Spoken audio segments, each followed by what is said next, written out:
Hello and welcome to another video. My name is Sam and we are talking about Tapforms 5 for iOS and Mac. Today we're on the Mac. We're back in my script manager test to talk about some new stuff that I've been doing with the script manager. First up, I want to introduce you to something I've been working on called Manage Fields. If you've seen the previous video, you may already have seen this, but now it's the next evolution. It's a little closer to being complete. I'm using it in a couple of my forms already. I'm currently using it in my purchases database as a part of logging out entries, and I'm also now using it in my field database. I went through and created a brand new workflow that uses shortcuts to OCR text out of the images, and then uses a form script to process the text file and find all of the fields and map them pretty decently. Stay tuned, we'll do another video on that another day, but today we want to talk about the managed fields and some of the other stuff that we've been doing around that. Now, if you're already on my script manager, you may already have the repository in the script manager. You may be on a slightly older version. I have pushed up the updates, so if you need to update, go to your repository under your script manager category, select scripts, and then update scripts. Now what that's going to do is download the latest updates into your script manager, and you can see now we've got Logo 1.0.3, we've got manage fields 1.0.0.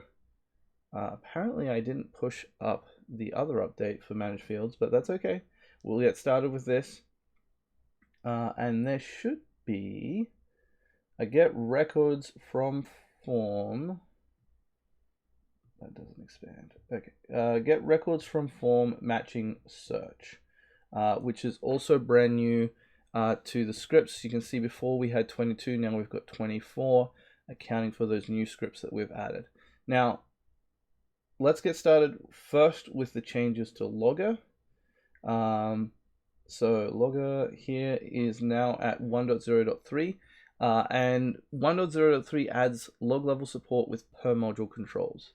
So now with the logger, we have your standard log facility levels from emergency all the way down to debug. We also then have the ability to control what log level we're using globally. And now we have the ability to, if we scroll through, control individual logging for different levels.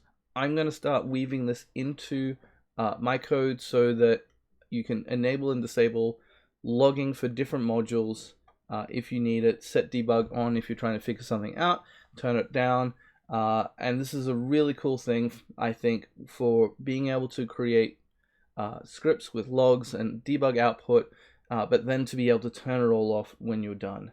Now, there's a couple of different internal messages, but the key here is instead of using the log message that we used to, there's a convenience function for each of the levels all the way up to emergency that then gets routed across.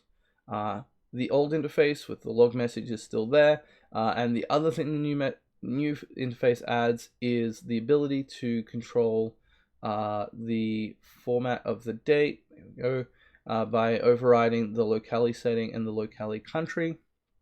That's now fed straight into the system, so you can override the date format. And last but not least, there's a new method here called fork.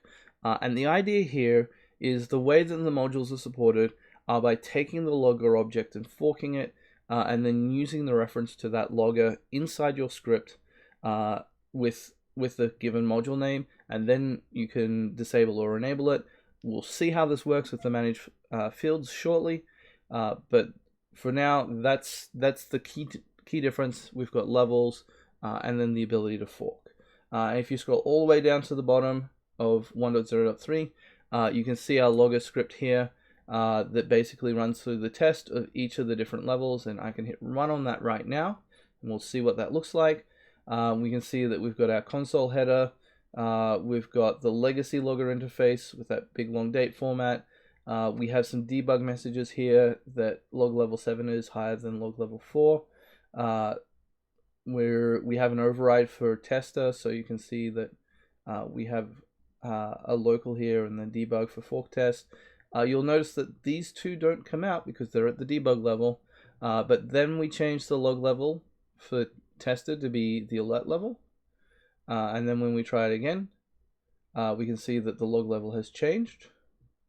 And then lastly, once we set it down to the debug level, finally we get the fork test 3 message all the way at the bottom here. You can see there's a bit of extra logging here. This is due to the debug logging inside of the logger.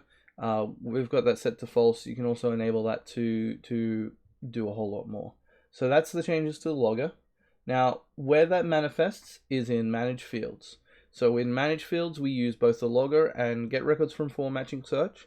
If you're familiar with getRecordsFromLinkMatchingSearch, it's a very similar system, except it works on an entire form rather than a set of records that are linked to each other. In here, you can see we're setting up our prototype, and we're forking the logger to create the Manage Fields TF form and then Manage Fields TF record. Manage Fields expands the prototype of the built-in TapForms form and TapForms record objects to be able to add these new methods for get manage field configuration on a form, which retrieves the manage field configuration for that form, setting the manage field configuration for a given form and their field, so field ID and then configuration. We then have the ability to set a manage field value. This is a wrapper around the set field value function and behaves more or less the same. And then in here we have set manage field values that overrides, mimics the set field values and works with multiple fields. Implementation wise, there is also here an example of how you can use it that I use in testing, and that's manage fields. So we can see we're getting setting the manage field configuration for this particular field ID to be log. We're then setting the manage field value of that particular field inside of log to be new value plus the current date. We do that so that we always get a new value, and then we get that value back. This won't work on this form because it is not the one that has the test database in it, but this one does. So let's grab script manager, manage fields, and this is the in development version. You can see there's a 1.01 already, which adds a new set if empty option, fixes a bug where I was missing a record ID, and adds an extra rules option. So let's cover that quickly. So the new features, brand new features. We haven't even released it, but I've got new features. But when we set a manage field configuration, there are a number of different options we can set. So we can set append, which basically means when we get a new value, get the old value and append the new value to the end. We have prepend, which says take the current value and then add the new value to the start. So put it at the start of the item. We have a control to update the field if it sets it to an earlier value, and then conversely, there's a update it to a later value.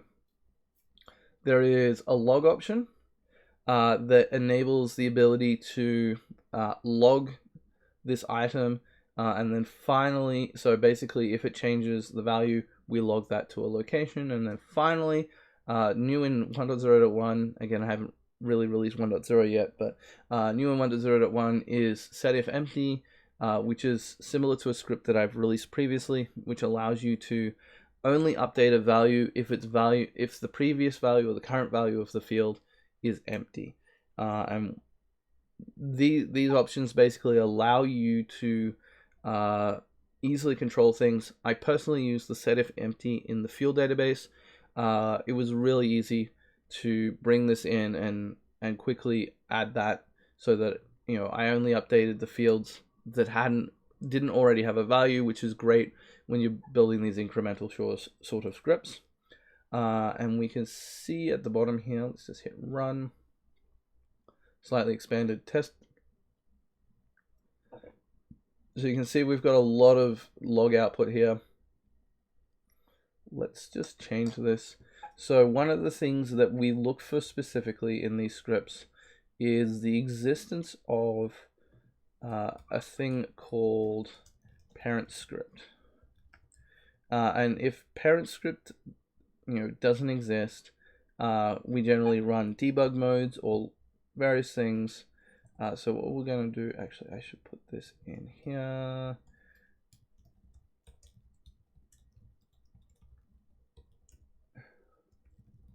Let's just manage fields for that.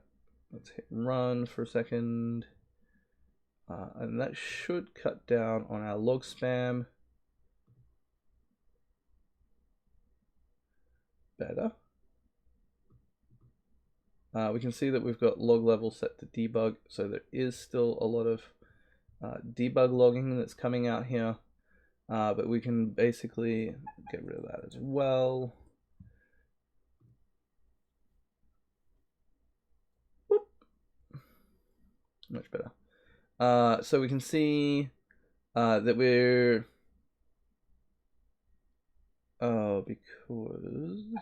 because when we import, we need to put this at the start before we import anything, and then this needs to be true or that. Better. Okay, so we set the field configuration to log, and you can see immediately how much of a difference setting some of this stuff makes. We set the field configuration, or get the field configuration. We set the field value. Now, set manage field value, and set manage field values will return a boolean if it set the value. So in some cases, again with the update before or update later, or set if empty, the value of the field may not actually be changed. So the API communicates that back to say, hey, this is the value. This hasn't been changed. So this is communicating that we set the value and it was successful. When we get that, we can see the current value, which is 10:10 p.m. local time. We've got another one, get field value undefined, and then we get the field configuration for that particular field. We got the current value, which is undefined, and then we set it, and that was successfully set to true. So we can see, and that's leveraging the ability to, in all of these cases, log, and also in the second case, set if empty, which is why it's looking to see what the current values are, so that we can see what the item there is. And this is a great example of how to use the overrides, where in this case we're ensuring that for this set manage field value, we're going to log the change, and we're also going to set it if empty. This is merged with the existing field configuration, so if they had something else, or perhaps we set this to just set if empty, the field configuration set to log, the two will be merged together. The only catch with this is if you merge together the update later and the update, let's go look at the configs for a second.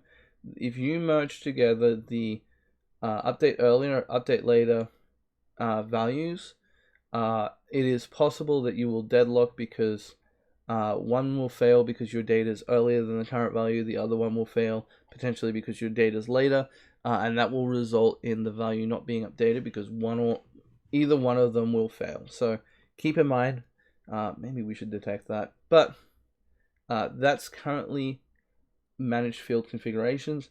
The last thing on our tour here today is, do we want to save? Sure, let's hit save. Is now the get records from form matching search is available. You can see here we're making use of the logger fork as well to do info level logging for the different values. But you can see here that it's very similar to the get records from link matching search. It allows you to look through a particular form, test different values, and look to see if you match two different keys and return all of the matching keys. This is different from the get record from form matching key, get record from form with key, to say that is intended to look for a single key and will return the first matching value. And then this one instead will return multiple records.